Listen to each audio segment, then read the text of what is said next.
Hello guys, তোমরা সবাই কেমন আছো? আশা করি সবাই ভালো আছো, আমিও ভালো আছি। আর আমি আর মামাম চলে যাচ্ছি কালীবাড়িতে পুজো দিতে। দেখো রাস্তার অবস্থা, দেখো আমাদের কাদায় কাদা হয়ে গেছে।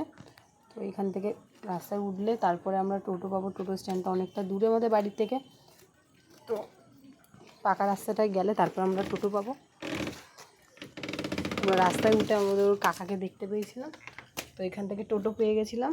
টোটোতে উঠে গেছি আমি আর মামাম। তো আমরা কালীবাড়ি যাচ্ছি পুজো দিতে, মামা আর আমি।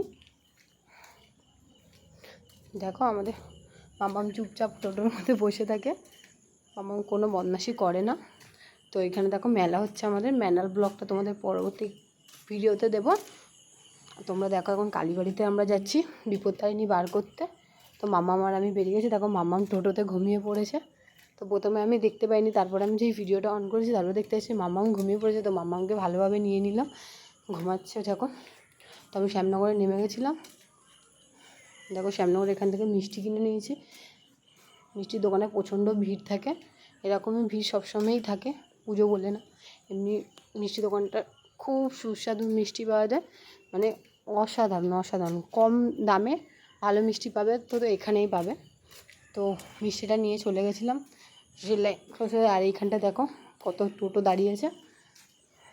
তো ট্রেন যাবে বলে টোটো দাঁড়িয়েছে। তো আমি মামামকে নিয়ে তাড়াতাড়ি করে ক্রস হয়ে গেলাম, কেন যে গাড়িগুলো ছাড়লে তারপরে ক্রস হওয়ার অনেক প্রবলেম হয়, তাই জন্য আমি মামামকে নিয়ে চলে গেলাম। আর এখান থেকে ফল কিনে নিয়েছি। বিপত্তারিণী বারে 13খানা ফল লাগে আর 13খানা মিষ্টি কিনেছিলাম। আর এই গঙ্গার পাড়ে চলে এসেছি। এখানে দেখো গঙ্গার পাড়টা দেখো কত সুন্দর। আর এখান থেকে ডোর কিনে নিয়েছিলাম দাদুটার কাছ থেকে। আমি ডোর নিই প্রত্যেক বছরে, তো এখান থেকে ডোর নিয়ে নিয়েছিলাম। তো 13টা ডোর কিনে নিয়েছিলাম। তো এই দাদুটা আমাকে আবার একটা ঝুড়ি দিয়েছিল, যে এর মধ্যে নিয়ে যাও ডালাটা সাজিয়ে, তারপরে ঝুড়িটা আমাকে রিটার্ন করবে। তো আমি ঝুড়িটা নিয়ে চলে গেছিলাম, দাদুটা দিয়েছিল।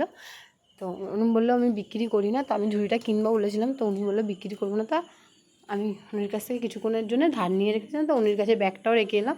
আর এখানে দেখো মন্দিরে চলে এসেছি। মামাম দেখো একা একা উঠছে, দেখো।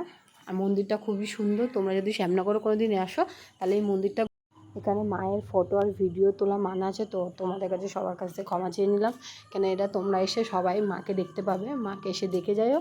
মায়ের মুখটা অপূর্ব সুন্দর।